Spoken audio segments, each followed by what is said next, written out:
एक समय की बात है, एक महात्मा अपने शिष्य के साथ घूमने के लिए निकले।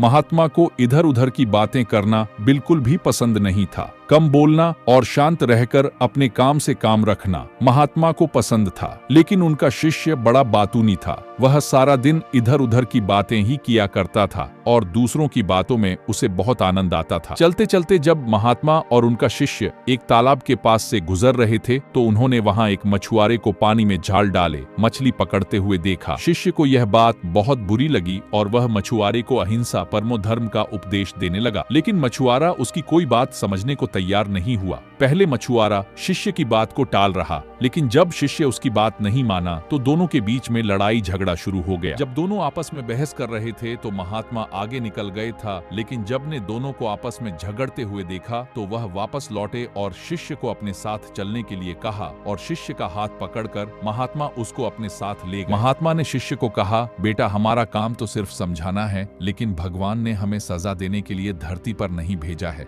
शिष्य ने कहा, गुरुजी, हमारे राजा को इस तरह के लोगों के बारे में पता है जो इस तरह के बुरे कार्य करते हैं और ना ही वह इनको दंड देते हैं। आखिर इस तरह के लोगों को सजा कौन देगा? शिष्य की बात सुनकर महात्मा ने कहा कि बेटा, तुम परेशान मत हो। इनको सजा देने वाली भी एक अलौकिक शक्ति इस दुनिया में है जो सब कुछ जानती है। भगवान की नजर सबके ऊपर है और वह सबके कर्मों का हिसाब रखते हैं। इसलिए तुम अभी चलो, तुम्हारा उससे झगड़ा करने का कोई फायदा नहीं है। शिष्य गुरुजी की बात सुनकर संतुष्ट हो गया और उनके साथ चल दिया। इस बात को बीते हुए 2 वर्ष का समय निकल चुका था। एक दिन महात्मा और उनका शिष्य फिर उसी नदी के पास से गुजर रहे थे। शिष्य भी 2 साल पहले वाली मछुआरे वाली घटना भूल चुका था। वहां उन्होंने एक घायल सांप को देखा जो बहुत परेशानी में था। उस सांप को हजारों चींटियां नोच नोच कर खा रही थीं। शिष्य ने यह दृश्य देखा तो उसका दिल करुणा से भर गया। उससे यह सब देखा नहीं गया। वह सांप को बचाने के लिए ही लगा था कि महात्मा ने उसका हाथ पकड़ लिया और उसको ने से मना कर दिया।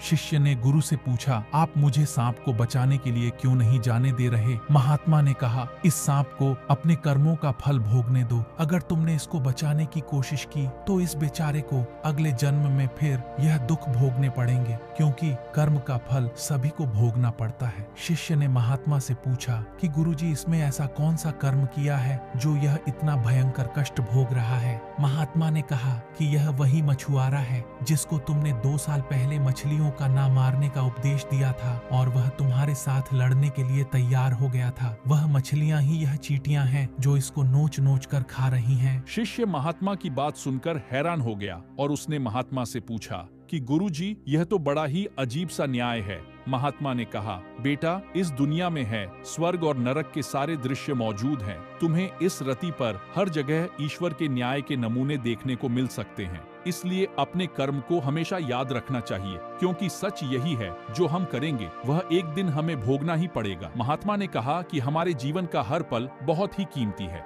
इसलिए इस जीवन को बुरे कर्म करके बर्बाद नहीं करना चाहिए। शिष्य को गुरुजी की बात समझ में आ गई। दोस्तों, यदि हम अपने जीवन में बहुत ज्यादा अच्छे कर्म करते हैं तो उसी के फल स्वरूप भगवान हमारे साथ न्याय करेंगे। इसीलिए हमें जीवन में हमेशा अच्छे कर्म करने चाहिए। दोस्तों, अगर आपको मेरा यह वीडियो अच्छा लगा हो तो वीडियो को लाइक और चैनल को सब्सक्राइब करके बेल बटन दबा देना।